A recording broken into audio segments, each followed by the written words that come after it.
Sahabat Shalom, Bapak Yahweh memberkati saudara sekalian. Pada pagi hari ini, Bapak Ibu, saya akan menyampaikan satu materi yang saya beri tema Zaman Noah terulang kembali. Nah, saudara yang terkasih, apabila kita melihat kondisi dan keadaan di zaman di mana kita hidup saat ini, kita melihat bahwa situasi dan kondisinya itu persis sama seperti zaman Noah. Tadi sebelum kita mendengar firman Tuhan, kita sudah menyanyi bersama-sama. Di sana ada satu kata yang sangat indah. Dia katakan, bagimu Yahweh seluruh hidupku, pakailah Yahweh bagi kemuliaanmu. Sekarang yang menjadi pertanyaan bagi kita, benarkah seluruh hidup kita persembahkan kepada Bapa Yahweh? Benarkah apa yang kita lakukan ini hanya untuk kemuliaan Bapa Yahweh? Bapak Ibu saudaraku yang terkasih, sebelum kita bahas lebih lanjut, saya ajak untuk kita sekalian membaca kitab suci kita yang akan melandasi satu tema, zaman Noah terulang kembali. Mari kita buka di dalam kitab Matius atau Matius pasal 24. Dan kita akan membaca ayat 37 sampai 44. Sekali lagi, Matius atau Matius pasal 24. Ayat 37 sampai 44. Demikianlah bunyinya. Dan sebagaimana pada zaman Noah, demikian pulalah kedatangan anak manusia akan terjadi. Sebab sebagaimana mereka hidup pada hari-hari sebelum air bah, makan dan minum, kawin dan dikawini, sampai pada hari Noah masuk ke dalam bahtera, dan mereka tidak menyadari sampai air bah itu datang dan melenyapkan semuanya. Demikian pulalah kedatangan anak manusia akan terjadi. Pada waktu itu akan ada dua orang di ladang, yang satu diangkat dan yang satu dibiarkan. Dua orang wanita sedang menggiling dengan satu kilangan, yang satu diangkat dan yang satu dibiarkan. Oleh karena itu berjaga-jagalah, karena kamu tidak mengetahui kapan waktunya Tuhanmu datang. Dan kamu mengetahui hal itu, bahwa jika seorang tuan rumah sudah mengetahui pada jam berapa pencuri datang, ia akan berjaga-jaga dan tidak akan membiarkan rumahnya dibongkar. Sebab itu kamu juga bersiap sedialah, karena anak manusia datang pada waktu yang tidak kamu duga. Sampai di sini pembacaan kitab suci kita. Ada satu hal yang cukup menarik di sini, yaitu kedatangan anak manusia, kedatangan sang Mesias, itu seperti pencuri pada waktu malam. Bapak Ibu yang terkasih, kira-kira apa sih yang dicari oleh pencuri itu? Tentu saja pencuri tidak akan mencuri benda-benda yang tidak berharga. Pencuri akan mencari benda-benda yang berharga, sekalipun itu bentuknya kecil.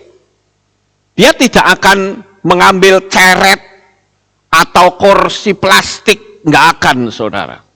Itu terlalu beresiko besar untuk seorang pencuri. Tetapi seorang pencuri akan mengambil benda-benda yang memiliki nilai yang sangat tinggi. Ketahuilah Bapak Ibu yang terkasih, kita semua yang sudah percaya kepada Bapa Yahweh, kita ini adalah orang-orang yang memiliki nilai yang tinggi di hadapan Tuhan.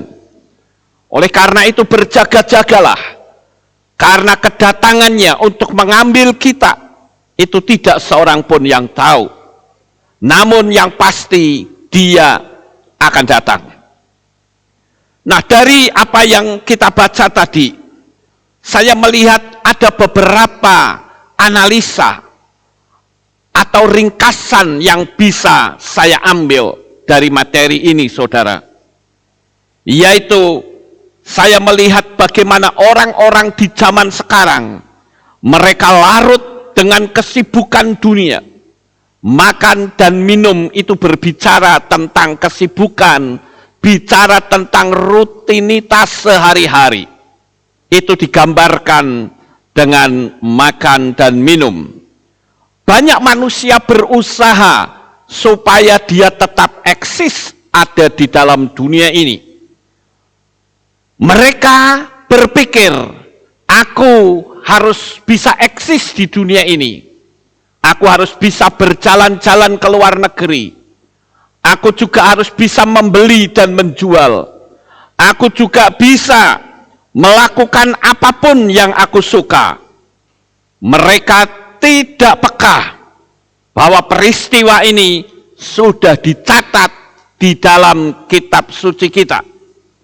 Di dalam kitab Gilyahna atau kitab Wahyu pasal 13 ayat 15 sampai 18 dikatakan, dan kepadanya telah ditetapkan untuk memberikan roh kepada ikon binatang buas itu, supaya ikon binatang buas itu pun dapat berbicara, dan dia membuat sebanyak orang yang tidak menyembah ikon binatang buas itu agar mereka dapat dibunuh. Dan dia membuat semua orang kecil dan besar, juga kaya dan miskin, bahkan merdeka dan hamba, supaya dia memberikan kepada mereka tanda pada tangan kanan mereka atau pada dahi mereka, dan supaya setiap orang tidak dapat membeli atau menjual kecuali dia yang mempunyai tanda atau nama binatang itu atau bilangan namanya. Inilah hikmat itu. Siapa yang memiliki pengertian, biarlah dia menghitung bilangan binatang buas itu, karena itu adalah bilangan seorang manusia, dan bilangannya adalah 666. Bapak Ibu Saudara yang terkasih, jikalau saya melihat di ayat ini, maka saya melihat bagaimana kondisi keadaan di zaman sekarang. Orang-orang berusaha untuk bisa tetap eksis di dunia ini. Dia tidak peka bahwa sebetulnya ayat ini sedang ada dalam penggenapan. Banyak orang yang berguguran di sini. Kenapa? Karena mereka kalau tidak diberi tanda bilangan binatang itu, mereka tidak bisa membeli dan menjual. Mereka tidak bisa bepergian ke sana kemari. Saya yakin saudara pasti sudah mengerti apa yang saya maksud di sini. Dan banyak orang yang berguguran di dalam iman. Orang yang takut mati, orang yang takut diancam, orang yang takut dipersulit. Sehingga mereka berpikir, ya sudahlah, daripada saya tidak bisa bepergian ke sana kemari, tidak bisa membeli dan menjual, saya dipersulit, yalah, saya tak memberi diri saja, tidak apa-apa. Saudara tidak sadar bahwa tujuan hidup kita bukan di dunia ini. Ingat bahwa kondisi seperti ini adalah kondisi seperti zaman Noah. Bagaimana dosa itu demikian marak. Dan saya menemukan di sini yang pertama adalah dosa berkadar tinggi. Ingat Bapak Ibu, sebelum zaman air bah, kalau kita melihat di dalam kitab Henok, maka kita menemukan di sini ada raksasa-raksasa yang berusaha untuk mengintimidasi manusia, berusaha untuk membunuh manusia.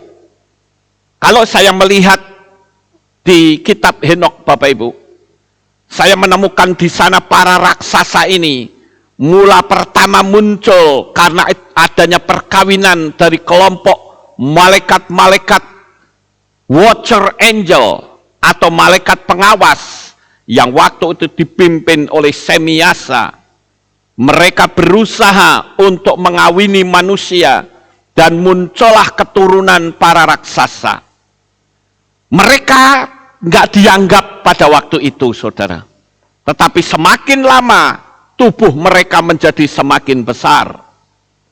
Saya berharap saudara akan paham istilah raksasa yang saya sebut di sini. Saya menyebut dengan singkat, yaitu NWO. Itulah raksasa yang sebenarnya yang hidup di zaman sekarang. Dulunya nggak dianggap, saudara. Tetapi semakin lama semakin besar, dan sekarang dia sudah bisa menunjukkan taringnya. Siapapun yang berusaha untuk mengusik dia, maka akan dilibas habis. Bapak Ibu saudaraku yang terkasih, kita melihat di sini bagaimana dosa itu memiliki kadar yang sangat tinggi. Dosa yang seperti apakah yang kadarnya tinggi? Tidak lain adalah mengabaikan firman Tuhan. Sudah jelas-jelas firman mengatakan yang tidak diberi tanda bilangan binatang itu akan dibunuh. Dibunuh apanya? Bukan cuma dibunuh fisiknya saja, tetapi juga dibunuh karakternya, dibunuh usahanya, dibunuh apapun yang bisa mereka bunuh. Tetapi saya ingatkan Bapak Ibu, ayo pegang erat-erat tangan Bapak Yahweh. Karena selama saudara berpegang erat tangan Bapak Yahweh, maka pembelanya adalah Bapak Yahweh sendiri. Dia yang memberikan pertolongan kepada kita sekalian. Itu yang pertama, saudara, bahwa dosa itu berkadar tinggi. Yang kedua, sekalipun dosa yang berkadar tinggi ini rupa-rupanya kesabaran Tuhan itu begitu luas. Bayangkan saja, Bapak Yahweh memberikan perintah kepada Noah untuk memberitakan kebenaran. Bukan 1-2 tahun. Menurut kitab Henokh, dia memberitakan kebenaran sepanjang 120 tahun. Itu bukan perkara yang mudah, Bapak Ibu. Karena orang-orang pada waktu itu diberitahu, sementara Noah sendiri disuruh mempersiapkan bahtera sesuai dengan apa yang Bapak Yahweh perintahkan. Jadi Noah memiliki 2 tugas. Tugas pertama adalah menyiapkan bahtera, dan yang kedua adalah dia memberitakan kebenaran. Ini tidak semudah orang membalik telapak tangan. Kenapa? Karena tentu saja pengolok-pengoloknya itu akan banyak. Pada zaman itu terasa indah. Mereka bisa makan dan minum, kawin mengawinkan, itu menggambarkan tentang kondisi yang nyaman. Tetapi tiba-tiba Noah berkata, akan datang penghukuman Tuhan. Dan Noah sendiri mempersiapkan bahtera, bukan di pinggir pantai, tetapi di atas gunung. Yang tentu saja itu tidak masuk akal, Bapak Ibu. Makanya Noah pada waktu itu dijadikan bahan ejekan, menjadi bahan olokan. Tetapi Noah tidak membalas ejekan mereka. Dia gigih terus memberitakan kebenaran firman Tuhan. Percaya atau tidak percaya, itu bukan urusan Noah. Yang menjadi urusan Noah adalah dia bikin bahtera dan memberitakan. Nah, Bapak Ibu yang terkasih, kita tentu tahu saat ini ketika banyak orang yang memberitakan tentang akan datangnya Mesias, akan datang dan kita akan rapture, kita akan menyongsong Tuhan di awan-awan yang permai. Dan ternyata pengolok-pengolok seperti pada zaman Noah pun terjadi pada zaman sekarang. Banyak orang yang mengolok-olok dan berkata, dari dulu juga sudah ada janji Tuhan. Mana buktinya? Jadi yang namanya rapture, pengangkatan itu tidak pernah ada. Tapi coba Bapak Ibu, Kita lihat di dalam 2 Petrus pasal 3 ayat 3 sampai 7. Dengan pertama-tama mengetahui hal ini, bahwa pada hari-hari terakhir, perhatikan kata hari-hari terakhir, akan muncul para pengejek yang berjalan sesuai dengan keinginannya sendiri, dan yang berkata, di manakah janji mengenai kedatangannya? Karena sejak leluhur kita meninggal, segala sesuatu tetap berlangsung demikian dari sejak awal penciptaan.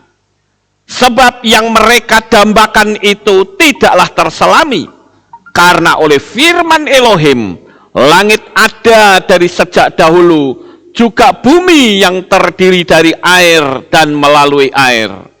Karenanya pada waktu itu dunia telah musnah oleh air ketika dilanda banjir.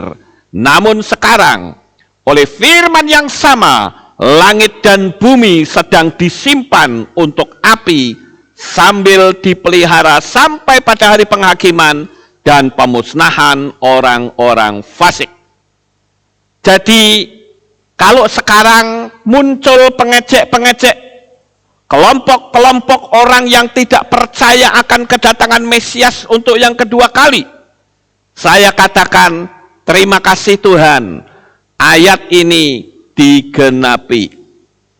Nah, oleh karena itu Bapak Ibu yang terkasih, yang menjadi permasalahan adalah apakah saudara duduk di bagian orang yang mengejek-ngejek tentang kedatangan Tuhan, atau saudara yang sedang menantikan kedatangan Tuhan? Semua orang memiliki hak dan kebebasan untuk memilih. Saya sebagai gembala, saya hanya terus memberitakan kebenaran-kebenaran. Saya tidak urusan orang mau mengatakan Lukas Sutrisno gila kek. Saya tidak urusan. Saya hanya memberitakan, mau terima syukur, tidak ya forget it. Lupakan saja. Itu prinsip saya, saudara. Karena saya mau tunduk kepada firman Tuhan. Tuhan katakan, ayo beritakan. Beritakan saja. Karena toh hidupmu sudah ada dalam genggaman tangan kasihku. Jadi saya harus tunduk kepada firman Tuhan. Kemudian yang ketiga, saudara. Kesimpulan yang ketiga dari ayat yang awal tadi saya baca adalah, lambat atau cepat, Tuhan tidak akan membatalkan janjinya. Bapak Ibu Saudara yang terkasih, zaman Ruach HaKodes akan segera berakhir. Dan ketika Ruach HaKodes atau Roh Kudus itu kembali ke Samayim, dia tidak akan kembali sendirian. Tetapi dia kembali akan membawa saudara dan saya, dan itulah yang namanya rapture. Pengangkatan, Bapak Ibu. Dunia ini tidak akan ada Tuhan. Dunia ini tidak ada Roh Kudus lagi. Lalu siapa yang berkuasa kalau dunia ini tidak ada Roh Kudus? Tidak lain adalah 666. Si raksasa itulah yang akan berkuasa, saudara. Lalu sekarang yang menjadi pertanyaan adalah, siapa sebetulnya orang-orang yang tertinggal? Saya menemukan di sini ada empat kategori orang yang akan tertinggal. Yang pertama adalah orang yang menerima tanda bilangan binatang itu. Mereka juga tidak akan aman. Tadi kita sudah membaca di awal, bahwa siapa yang menerima tanda bilangan binatang itu akan dimurkai oleh Bapa Yahweh. Dan saya juga mengatakan bahwa jangan sampai saudara anggap kalau hari ini saudara menerima bilangan itu, saudara bisa bebas ke sana kemari. Saudara pikir aman selamanya? No way. Tidak mungkin, saudara. Kenapa? Karena kita tahu bahwa sistem pemerintahan tunggal kelak itu sudah dinubuatkan di dalam kitab suci kita. Dia akan berkuasa dan akan membuat yang namanya sistem pemerintahan tunggal, one world order. Bukan cuman one world order, tetapi juga agama tunggal. Saat ini saudara aman bukan? Saudara bisa bepergian ke sana kemari. Saya sudah terima tandanya, aman ke sana kemari. Oke, saat ini Anda aman. Tetapi ketika sistem agama tunggal itu dimunculkan, mau tidak mau itu akan bertentangan dengan iman saudara. Dan saudara pastinya akan menolak, bukan? Atau saudara akan bergabung sekalian? Saya yakin pasti akan menolak. Tetapi saat menolak, saudara akan dianggap teroris dan saudara akan dikejar. Lalu pertanyaannya, terus saudara mau lari kemana? Ini yang penting loh saudara. Kalau ada sistem agama tunggal, Anda mau lari kemana coba? Tubuh Anda sudah ada pelacaknya. Mau lari ke atas gunung, Anda ketangkap. Mau lari ke tengah lautan, Anda juga ketangkap. Mau lari kemana? Ingat, posisi keadaan pada masa itu sudah rapture. Tidak ada Roh Kudus. Itulah kategori pertama. Orang yang menerima tanda bilangan itu. Sekarang kategori orang yang kedua yang akan ketinggalan, yaitu orang-orang yang mengolok dan berkata, rapture itu tidak ada. Ya, bagaimana mereka bisa ikut rapture, saudara-saudara, kalau mereka sendiri yang mengatakan rapture itu tidak ada? Nggak mungkin dong. Karena apa? Karena Anda sendiri yang menolaknya. Tadi kita sudah membaca ayatnya. Kalau tidak ada rapture, terus pertanyaannya, kenapa Rasul Petrus itu menulis?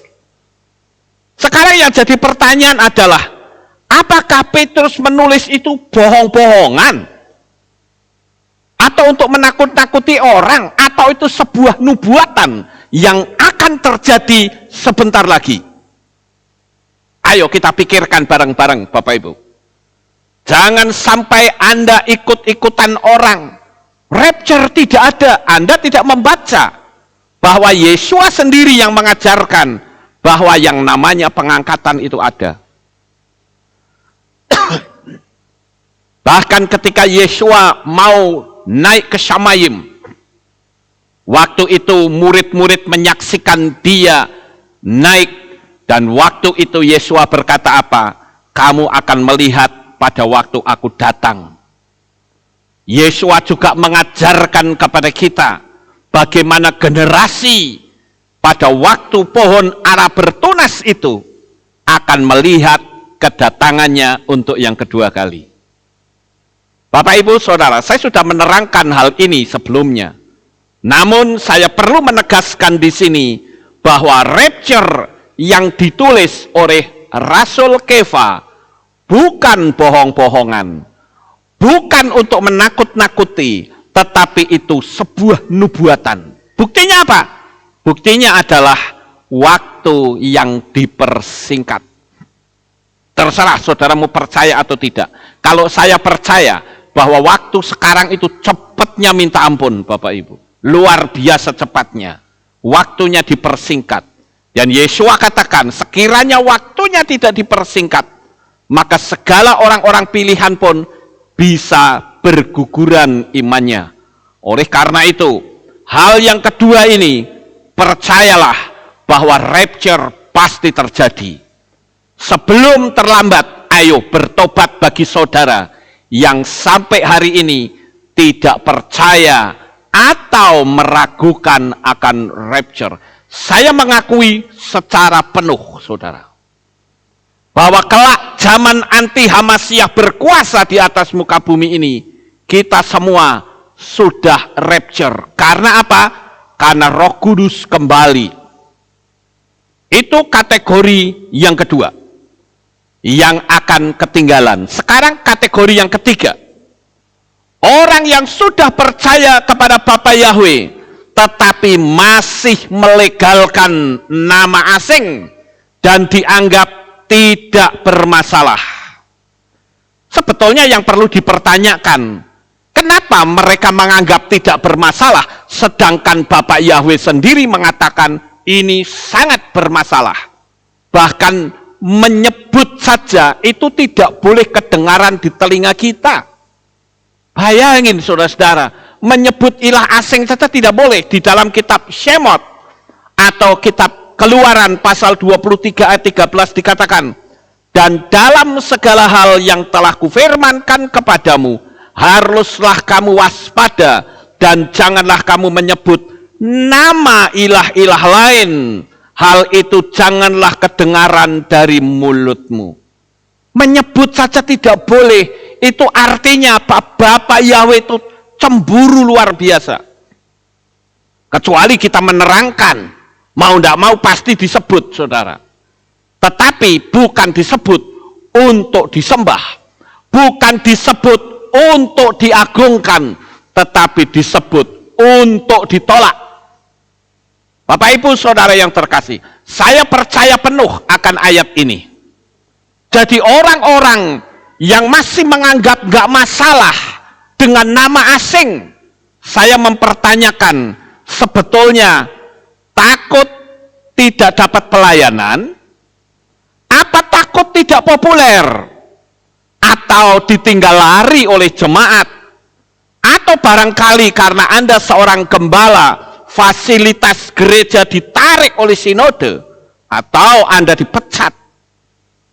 Itu sebetulnya adalah apa yang ada di balik kata no problem, nggak masalah. Sebetulnya begitu. Anda selalu berkata hikmat akal budi, dan saya mengatakan ketakutan bersembunyi di balik hikmat dan akal budi. Saya sejak pertama kali mengenal nama Bapak Yahweh dan Yeshua HaMashiach, saya tidak akan lagi mau memakai nama sesembahan yang lama, apapun resikonya. Karena saya tahu bahwa ini sebuah kebenaran. Oleh karena itu Bapak Ibu, hati-hati. Jangan sampai kita sebagai anak-anak Tuhan ternyata dianggap kita tidak konsekuen, menimbulkan kecemburuan yang besar atas Bapak Yahweh karena nama ilah-ilah asing dipanggil, disebut, dimuliakan. Saudara berkata, nggak apa-apa, saya panggil juga nggak masalah kok, saya nggak mati kok. Oke, benar, Anda tidak mati. Bahkan Anda bisa eksis pelayanan ke sana kemari, tapi tunggu, Anda akan berada di kursi pengadilan Tuhan. Karena Anda menganggap hal itu tidak bermasalah, padahal bagi Bapak Yahweh, nyebut nama saja tidak boleh, saudara. Kok ini disebut dimuliakan lagi demi keamanan saudara. Ayo kita renungkan baik-baik. Anda mau tunduk firman Tuhan atau mengotak-atik dengan gaya berpikir saudara? Tapi kalau saya lebih suka tunduk firman Tuhan. Saya nggak populer, nggak apa-apa. Saya nggak butuh dipopulerkan manusia. Saya hanya mau nama saya tertulis dalam kitab kehidupan. Sekarang kita lihat yang berikutnya, kategori yang keempat, yang akan ketinggalan.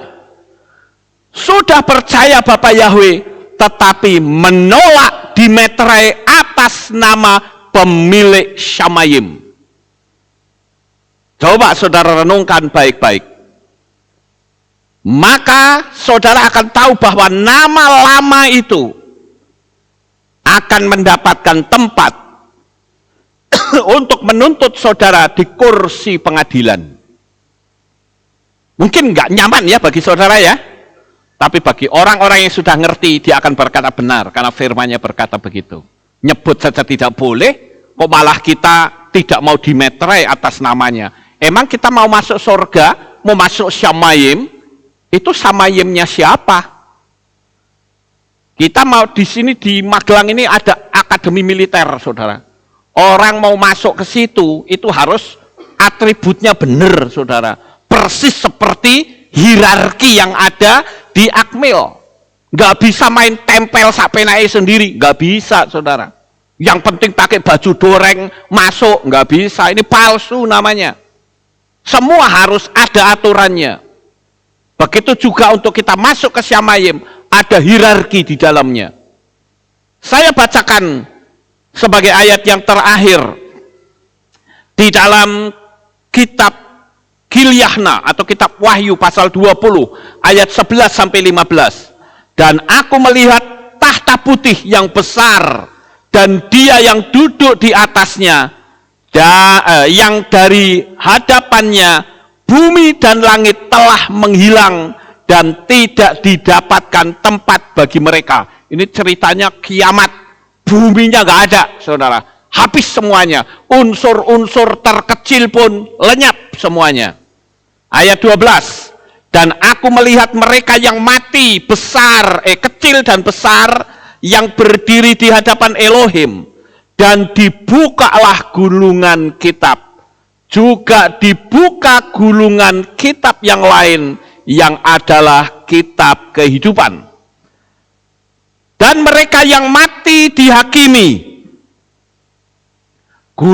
dari apa yang tertulis dalam gulungan kitab itu. Ini kitab pertama ya, kitab yang saya sebut kitab agama, akan dihakimi menurut kitab itu sendiri, sesuai dengan perbuatan-perbuatan mereka. Dan laut menyerahkan mereka yang mati dari dalamnya, dan maut serta alam maut menyerahkan mereka yang mati dari dalamnya, dan mereka masing-masing dihakimi sesuai dengan perbuatan-perbuatan mereka. Dan maut serta alam maut dilemparkan ke dalam lautan api, dan inilah kematian yang kedua. Dan jika seorang tidak didapati tertulis di dalam kitab kehidupan itu, ia dilemparkan ke dalam lautan api. Inilah kategori yang keempat, orang yang sudah percaya kepada Bapa Yahweh tetapi masih tidak mau dimeterai. Maka saya membuat gambarannya seperti itu tadi. Saudara diterima sebagai anggota tentara di Akmil misalnya, ya harus ikuti hierarkinya Akmil, saudara, akademi militer. Atributnya seperti apa, Anda harus pakai. Nggak bisa Anda mengatakan, oh pakai ini nggak apa-apa, yang penting saya pakai pakaian doreng. Nggak bisa, saudara.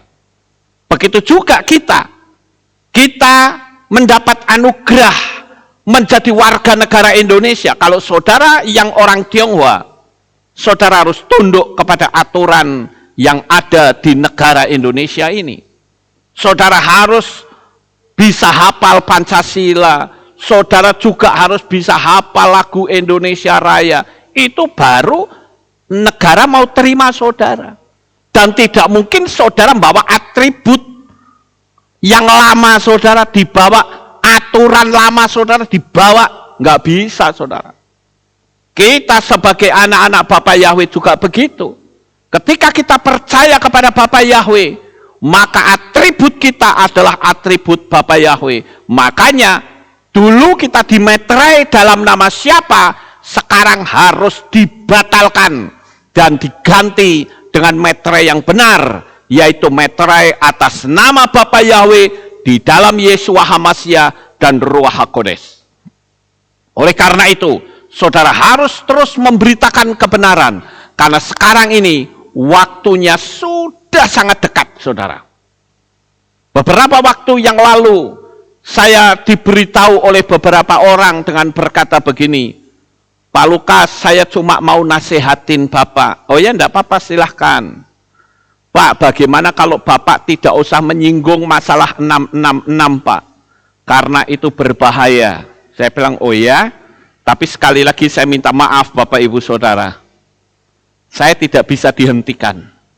Saya hanya menurut apa yang Bapak Yahweh perintahkan. Jadi sekali lagi, mohon maaf ya, saya akan tunduk kepada firman Tuhan. Dan saya tahu resikonya, saudara. Karena saya tahu bahwa kalau Tuhan perintahkan, saya hanya berkata, siap. Karena dia adalah komandan besar saya. Bapak Ibu, saudaraku yang terkasih, kita sebagai anak-anak Bapa Yahweh, ayo kita lakukan seperti firman Tuhan perintahkan kepada kita. Karena waktunya sudah tidak lama. cepat atau lambat, dia pasti akan datang untuk yang kedua kalinya. Sukses besar untuk saudara, Bapak Yahweh memberkati. Haleluya. Kita tunduk kepala dan kita akan berdoa. Terima kasih Bapak Yahweh. Selesai sudah pemberitaan firman-Mu di pagi ini Tuhan. Kami mohon Bapak Yahweh Engkau memberkati anak-anak-Mu yang sudah mendengarkannya. Teguhkan imannya ya Tuhan. Karena kami tahu waktunya sudah sedemikian singkat. Dan kami percaya bahwa Engkau tidak akan menangguhkan lagi akan masa kedatangannya. Oleh sebab itu Tuhan beri kami kekuatan iman. Anak-anak-Mu yang mulai nyimpang bisa Tuhan kembalikan, sadarkan mereka, karena keselamatan itu sifatnya pribadi lepas pribadi. Terima kasih Bapak Yahweh, meteraikan firman ini di dalam hati umat-umat-Mu, di dalam nama Adonai Yeshua HaMashiach, Juru Selamat kami yang ajaib, kami sudah berdoa dan mengucap syukur. Semua yang percaya berkata, amin, haleluya. Kita akan dengar pengumuman. Ada pengumuman? Oke, kita dengar. Kembali dalam Aleph Tau Breaking News. Berikut kami sampaikan pengumuman untuk minggu ini. Berita Lelayu. Telah pulang ke rumah Bapak Yahweh, Bapak Legiso, usia 87 tahun, meninggal pada hari Selasa 20 Juli 2021 pukul 21:05 waktu Indonesia Barat, dan telah dimakamkan pada hari Rabu 21 Juli 2021 di TPU Nambangan. Dalam rangka ikut serta mengurangi angka penyebaran COVID-19, seluruh jemaat dihimbau untuk tetap melaksanakan ibadah secara online melalui channel YouTube Kehilat Aleph Tau dengan jadwal sebagai berikut. Ibadah Raya 1 dilaksanakan setiap hari Minggu pukul 6 pagi. Ibadah Raya kedua dilaksanakan setiap hari Rabu pukul 6 sore dan ibadah Sabat dilaksanakan setiap hari Sabtu pukul 5 pagi. Untuk ibadah onsite atau offline akan diadakan kembali setelah ada pengumuman lebih lanjut. Ibadah komunitas sementara ditiadakan dan kegiatan doa pagi dapat dilaksanakan di rumah masing-masing. Demikian pengumuman untuk minggu ini. Sukses besar bagi saudara. Bapak Yahweh memberkati. Baik Bapak Ibu Saudara, itulah pengumumannya, dan kita akan akhiri ibadah Sabat kita pada pagi ini. Saya mengundang seluruh jemaat Bapak Yahweh, kita bangkit berdiri, kita akan tutup di dalam doa. Terima kasih Bapak Yahweh, selesai sudah ibadah Sabat pada pagi ini. Sebentar kami akan pulang bagi anak-anak-Mu yang nebeng di rumah teman-temannya untuk mengikuti streaming ini. Berkatilah mereka ya Bapa dengan berkat-Mu yang berkelimpahan. Biarlah di hari Sabat ini kami akan terus memuliakan dan meninggikan Tuhan.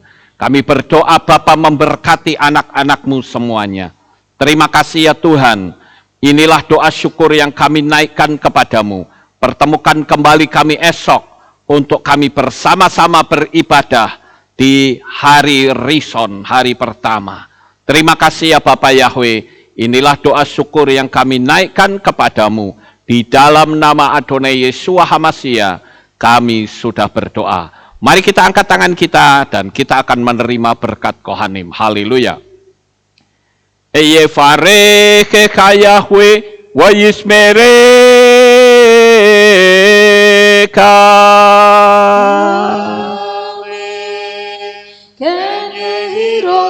Yair Yahweh panau eleka wihuneka.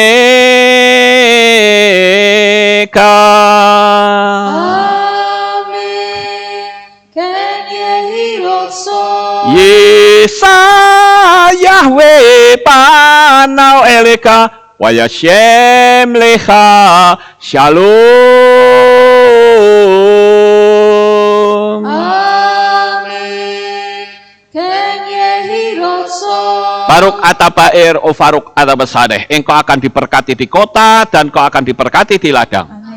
Baruk peripit nih, kau friatmat ka ufri fahem teka syekar ala peka wa esterot soneka.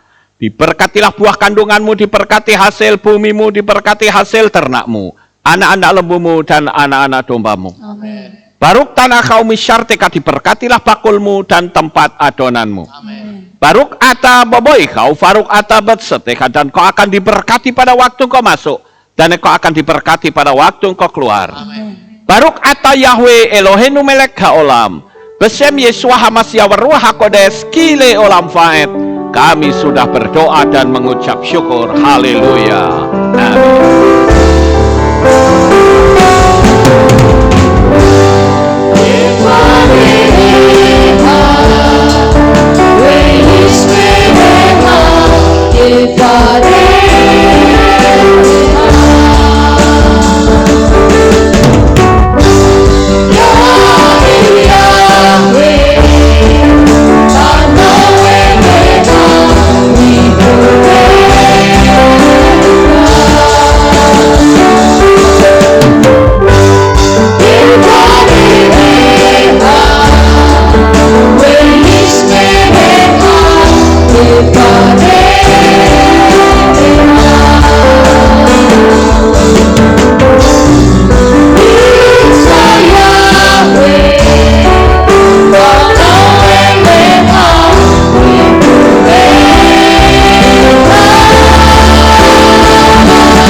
Shabbat Shalom, Bapak Yoyo yang berkati kita semua. Amin.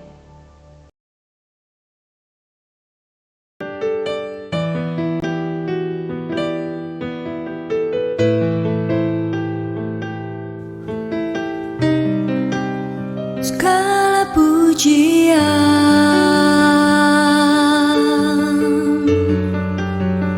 hanya untuk-Mu Tuhan,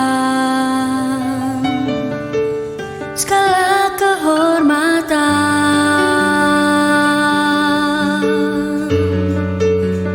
juga punya-Mu Tuhan. Dari puncak tertinggi sampai lembah terlandai, semua karya kasih cinta-Mu, sujud menyembah Sang Maha Pencipta.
Menjadi